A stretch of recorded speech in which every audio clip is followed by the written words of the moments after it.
The room was quiet. Not the kind of quiet that calms, the kind that coils. Cameras rolled, reporters barely blinked. Every breath felt rehearsed because this wasn't a hearing, it was an execution and everyone knew who the target was. There. She was Fani Willis, the Georgia district attorney who built her name on indicting Donald Trump. Praised as a heroine by the media, celebrated on MSNBC, glorified by the New York Times. But today she wasn't holding a press conference. She wasn't standing behind a podium flanked by Democratic strategists. She wasn't raising her voice, wagging her finger, or preaching about protecting democracy today. She was under oath, and seated across from her, sharp and unsparing, sat Pam Bondi, former Florida Attorney General, federal prosecutor, and the one woman in America who knew exactly how to bring down a politically weaponized courtroom. This wasn't about Trump, this was about her. The prosecutor had become the defendant district attorney. Willis Bondi began her voice clean and clinical. "You've told the American people that no one is above the law. Today we'll find out if you meant yourself." Willis didn't flinch. She'd been here before, only on the other side of the microphone. But this wasn't a cable news interview. This wasn't friendly territory. This was oversight. And the evidence was already on the table. Fani Willis turned the law into a spotlight. She made prosecution a political brand. But when the receipts came in, when the billing statements matched the betrayal, even the spotlight couldn't hide the rod. Bondi raised the first exhibit, a contract on November 1st, 2021. Your office hired Nathan Wade, a private attorney, to serve as special prosecutor in the Trump RICO case. You approved his hourly rate at $250 an hour, totaling over $650,000 in taxpayer funds. She flipped to the next document. Hotel invoices, airfare, luxury dinners. You also traveled with him to Napa, Miami, and Washington, D.C. on government expenses accounts. Willis blinked. Bondi leaned in. Was this a legal partnership, or was it something else? It wasn't speculation. It wasn't rumor. It was documented. She paid her boyfriend with public funds, then flew around the country with him on the taxpayer's dime, and the media said she was saving democracy. Bondi tapped her tablet. A statement flashed across the screen, signed and notarized. I was instructed not to question the nature of the relationship between DeWillis and Special Prosecutor Wade. I later discovered they were romantically involved, former senior aide protected whistleblower, verified under penalty of perjury. Bondi turned back. Did you disclose this relationship in court filings? Did you inform the judge overseeing the grand jury? Did you recuse yourself from any decisions involving Wade's contract? Willis stayed silent because there was no good answer. She didn't just violate the public's trust. She turned the Georgia courtroom into a political catwalk where taxpayer money funded personal vacations disguised as legal crusades. She was judge, jury, and romantic beneficiary. Then came the video.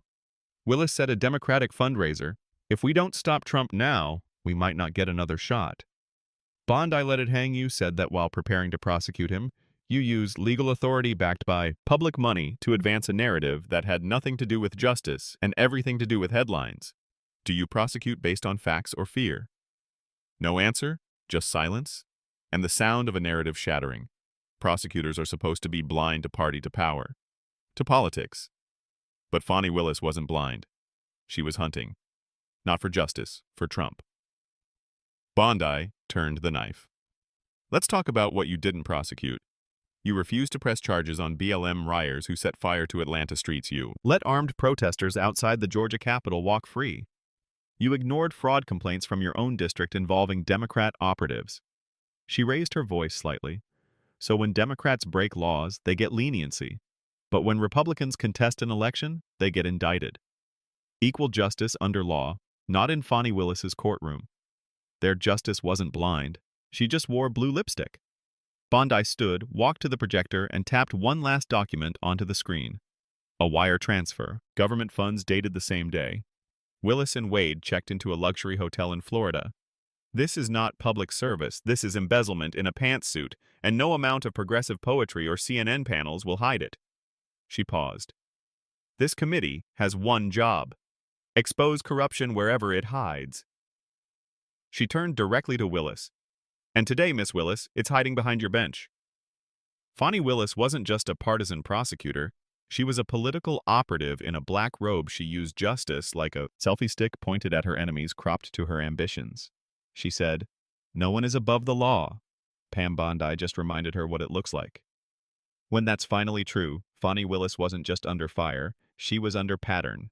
And Pam Bondi, cool, composed, and armed with facts, wasn't building a case anymore. She was unrolling a roadmap of misconduct. The chamber was still. The screen flickered on again. "This is an expenditure log," Bondi said, "dated across 18 months. It details over $652,000 paid to Nathan Wade, a private attorney with no REO experience, no federal prosecutorial background, and no transparent vetting process." She held up the county invoice. "Here's the signature approving the payment. Fani T. Willis." She tapped the page. Same person who signed the travel forms. Same person who signed the subpoena authorizations. Same person who shared a hotel suite with the contractor. A ripple moved through the room. The truth was getting harder to spin. This wasn't bureaucracy. This was a closed-loop enrichment scheme. She didn't just bend ethics, she built a career pretending they didn't apply. Bondi continued. "Mr. Wade was billing your office, $250 an hour, while simultaneously billing other counties in Georgia for overlapping time slots. In one case on April 13, 2023, he billed your office and Cobb County simultaneously, from 2 cities hours apart." She clicked the next exhibit, a side-by-side of invoices. Same timestamp, 2 different counties. This wasn't a clerical error. This was fraud by the hour. She let the implications settle, and you approved every bill. Willis adjusted in her seat for the first time, because silence only works until the math shows up. Funny. Willis sold herself as a warrior for the people, but her receipts told a different story. One line item at a time. Bondi stepped forward. "Let's go back to the dates. August 14th, 2023. You announced your RICO indictment against Donald J. Trump. August 12th, 2023. Your campaign receives $50,000 from a PAC linked to your private donor events. The same PAC that sponsored your previous trips with Mr. Wade." She turned to the panel. "That's not justice. That's a campaign strategy with subpoenas." This wasn't about Trump, it was about optics. Fani Willis didn't chase a crime. She chased a headline, and the left, desperate to hang anything around Trump's neck, cheered her corruption like it was courage. Bondi tapped a file labeled, "Cases Declined." "Let's examine your record. In 2022, you refused to prosecute 43 rears arrested during BLM protests despite assaulting officers and destroying public property. You dropped 29 charges of felony looting and arson against suspects in the Atlanta riots. And you told the media, we must prioritize healing, not punishment." She paused. "So, let me ask, why does Donald Trump get indicted while violent criminals get your compassion? Why does political speech get a grand jury, but real violence gets a press release?" Fani Willis didn't prosecute crimes, she curated them like a gallery exhibit for CNN. Only the politically useful got framed. Then came the footage, Willis at a campaign rally, flag, backdrop, donors flanking microphone. "Hot. We can't let Trump win again. He's a danger to this country. We'll stop him in the courtroom if we have to." Bondi turned to her. "And then you did. You used a legal process funded by public money to carry out a political vendetta. You called it prosecution. But the rest of America saw what it was, persecution and heels. Prosecutors don't take sides. But Fani Willis built an entire political brand out of one number, resist. And when the badge becomes a bumper sticker, justice isn't blind, it's broken." Bondi moved to the next document. A letter from the Georgia State Ethics Board confirming active review. She read aloud. "We have received formal complaints citing potential violations of Georgia Code. Section 45103. Conflict of interest by public officers." Then she raised her head. "Madame Da, how many laws must you bend before you realize you're not above them?" Willis didn't answer. She couldn't, because the conflict wasn't alleged anymore. It was documented. Bondi turned to the press bench. What happens when a prosecutor is also the plaintiff, the judge, and the campaign consultant, all in one? What happens when the courtroom becomes a campaign rally? She paused. "You don't get justice, you get tyranny with a law degree." Fani Willis wasn't fighting corruption. She was wearing it. She wasn't holding the system accountable. She was hijacking it. One contract, one headline, and one indictment at a time, she said. No one is above the law. But Pam Bondi just proved that Fani Willis thought she was the exception, and now the law is coming for her. There is a moment right before the avalanche where everything is still, where even the guilty cling to the illusion that the worst has passed. Fani Willis sat in that moment, now still postured, still composed, but across the table sat Pam Bondi, and she wasn't finished. She hadn't come to make lines, she had come to make history. Bondi stood her folder now thin, not because the evidence had run out, but because it no longer needed to be presented. Everyone had seen it. Everyone had felt it now. It just had to be delivered. Mr. Chairman, she said, addressing the committee based on the testimony, financial records, sworn statements, and material evidence provided over the last 72 hours. I am formally submitting a request for a federal criminal investigation into District Attorney Fani Willis. The room froze, not in surprise, but in recognition.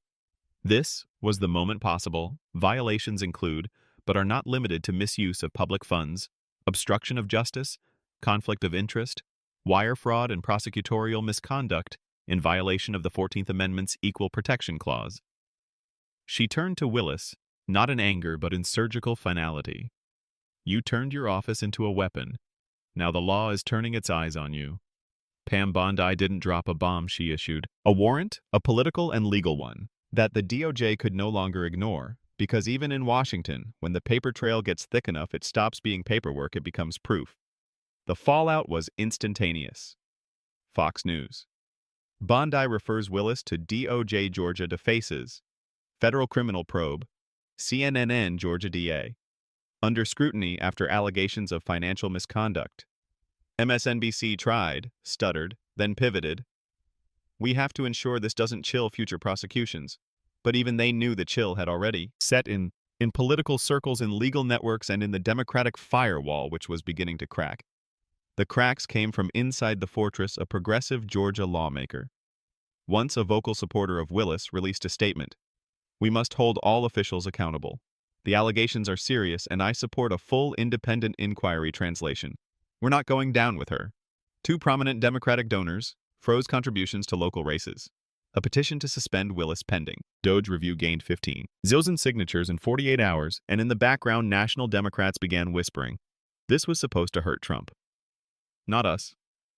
But that's what happens when you build a prosecution not on facts, but on feelings. You don't indict your opponent. You implicate yourself. Then came the letter signed by 16 former federal prosecutors from both parties. The conduct described in the Bondi testimony constitutes a serious breach of legal ethics and warrants immediate federal investigation. It wasn't partisan, it wasn't performative, it was professional, and it signaled that Fani Willis's legal shield had collapsed. The Department of Justice issued a brief but blistering statement. We have received formal documentation regarding alleged conduct by Georgia District Attorney Fani Willis. A preliminary review has commenced. It didn't promise charges. It didn't offer protection. It simply confirmed what everyone now knew: Fani Willis was under federal scrutiny, and no amount of media cover could stop it. The Democratic Party tried to reframe. This is a distraction. It's politically motivated. It's Trump world retaliating. But the receipts were still there. The hotel bookings, the invoices, the conflicting timestamps, the affidavit from her own staffer and Bondi. She didn't blink. She issued one more document to the committee.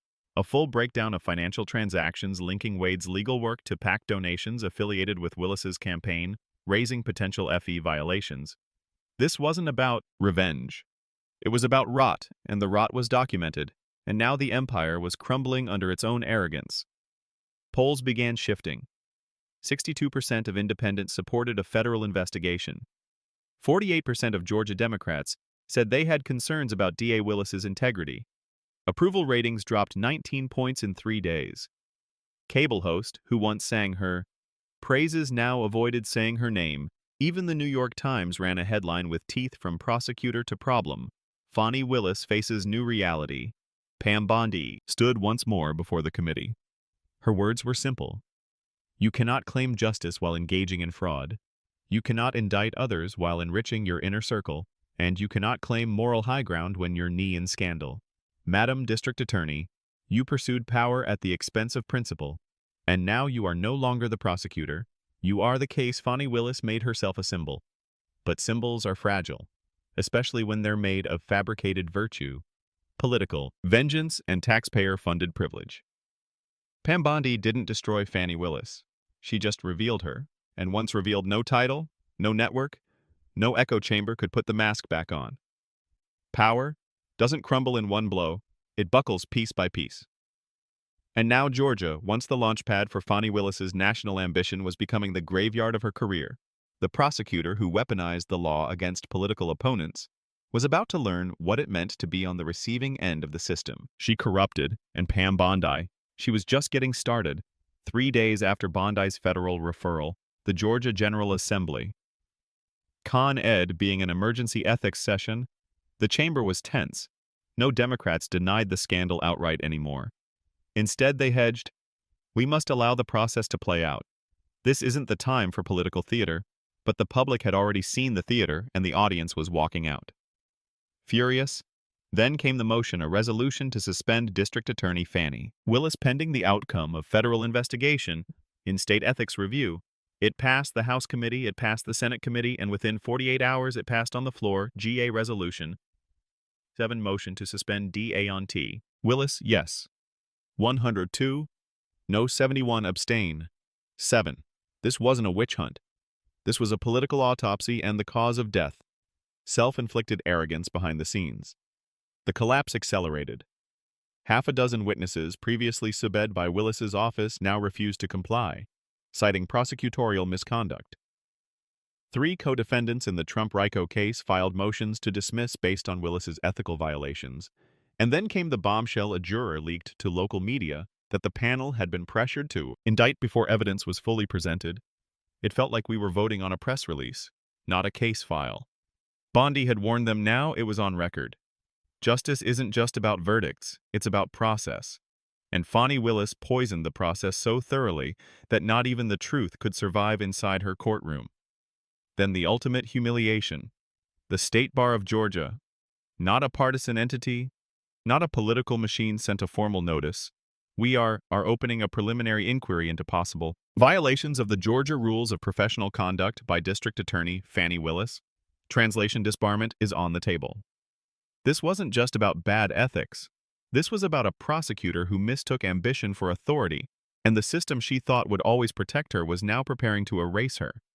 By now, even the media that once cheered for Willis pivoted. CNN legal turmoil engulfs Georgia Day. MSNBC from prosecutor a political problem. The New York Times DOJ inquiry threatens to undermine Georgia Trump case. But the public wasn't fooled, because this wasn't about Trump anymore. This was about the prosecutor who wanted to make headlines, not cases. Bondi returned to Georgia to testify before the Ethics Review Board. Calm, precise, armed with a full record. "This isn't about ideology," she said. "It's about abuse. Abuse of money, abuse of authority, abuse of trust." De Willis didn't pursue justice. She pursued influence. And when she got it, she spent it on power, on perks, on personal gain. She closed the folder. The question now isn't whether she broke the rules. The question is whether we still have the spine to enforce them. The board sat in silence because everyone knew the answer. Pam Bondi didn't just expose misconduct. She dismantled a machine, and in doing so, she revealed the disease that infects modern progressive power. The belief that justice is only justice when it benefits their side.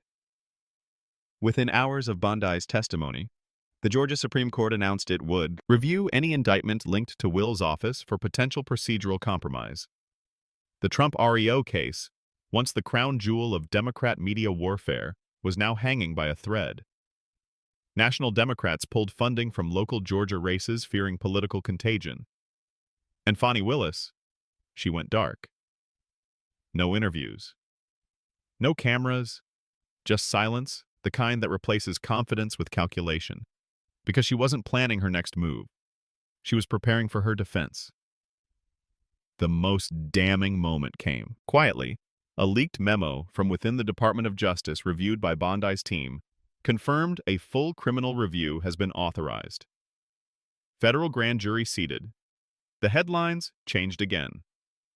Willis under federal investigation for corruption, fraud, and misconduct. No more speculation, no more deflection. Just the beginning of the end. Fani Willis built a case not on justice, but on revenge, ego, and vanity. She thought being loud would protect her, that media applause would replace actual evidence, that partisanship could hide prosecutorial malpractice. But Pam Bondi didn't blink. She didn't flinch. She followed the money, the timeline, and the truth. And now Georgia wasn't burning from partisanship. It was burning with consequence. The collapse had begun, and the woman who said no one is above the law was finally living by it. In the end, it wasn't an indictment that brought her down. It wasn't a headline. It was the one thing Fani Willis believed would never come for her accountability. And now with the DOJ digging deeper, the media out of excuses, and her political allies in retreat. The final chapter of her career was being written not by her supporters, not by her staff, not by her slogans, but by the law. And Pam Bondi was holding the pen. The Georgia State Bar convened in a private session, but everyone knew what it meant. The motion to suspend Fani Willis's legal license pending ethics violations was no longer hypothetical. The charges weren't whispers. They were documented violations. Personal enrichment through public funds, failure to disclose a relationship with a paid prosecutor, misuse of state resources, intentional deception to the court. In public, Willis didn't attend the hearing. Her attorney read a statement. "My client believes these proceedings are politically motivated and rooted in misogynistic resentment." But outside that chamber, the public had stopped listening. The left loves to shout rule of law until it's pointed in their direction. Then it becomes an attack. Then it becomes sexism, racism, political theater. But this time, the receipts were louder than the excuses. There was no spin left. The New York Times, Fani Willis faces disbarment amid escalating legal fallout. CNN, Democrats quiet as Georgia DA faces federal scrutiny. Politico, collapse of a prosecutor. How Fani Willis became a liability in Fox News. They simply said Pam Bondi wins. Then came the moment that changed everything.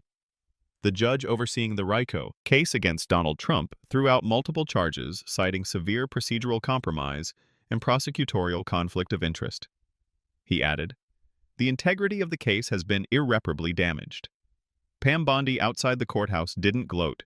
She just spoke. Justice doesn't survive in a courtroom poisoned by ego. This wasn't a prosecution. It was a vendetta dressed in legal briefs. The Trump case wasn't dismissed because he was innocent. It collapsed because Fani Willis was guilty of ambition. Without discipline, she didn't lose the case in court. She lost it in her own mirror. And then, almost poetically, her defenders abandoned her. The DNC purged its website of all reference to her progressive PACs, deleted tweets praising her once celebrated CNN town hall clip, gone from YouTube's trending. Even MSNBC stopped saying her name because when a narrative dies in Washington, it dies quietly. No eulogies, no press tours, just deletion on a Friday afternoon with no cameras rolling the state.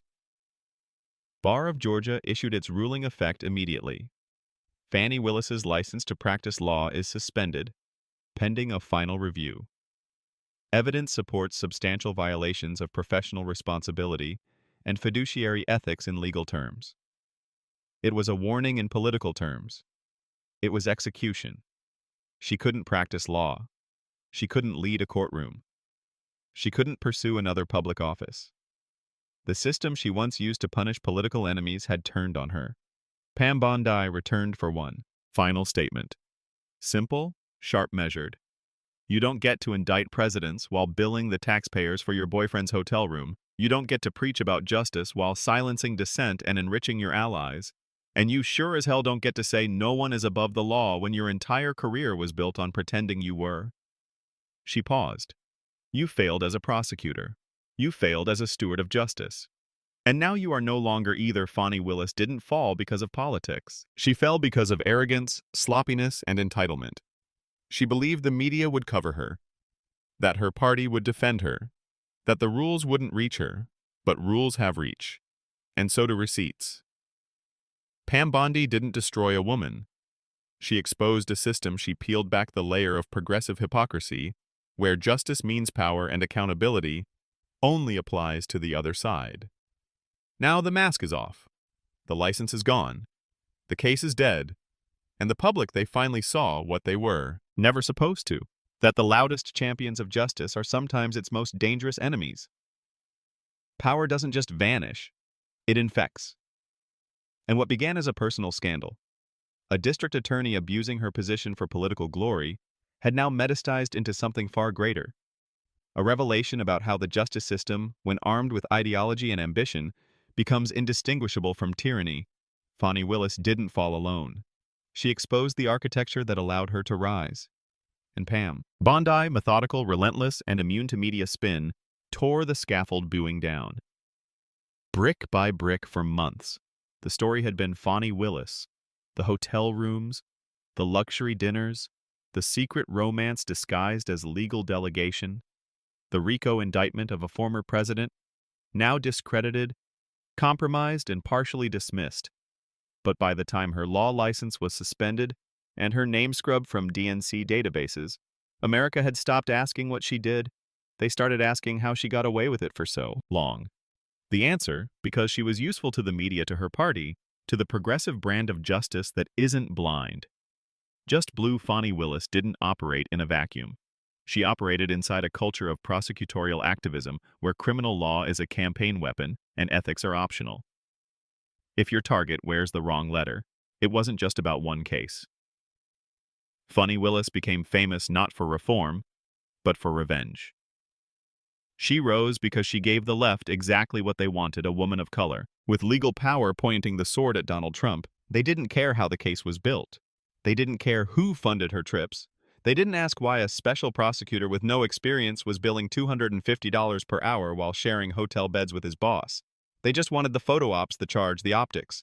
And when those optics became evidence, suddenly the networks went silent. Because in America, 2025, justice isn't about right and wrong. It's about who you target, and Fani Willis targeted. The man the left wanted raised, that made her immune until Pam Bondi showed up in her final testimony. Bondi didn't just cite ethics codes or billing discrepancies. She indicted an entire worldview.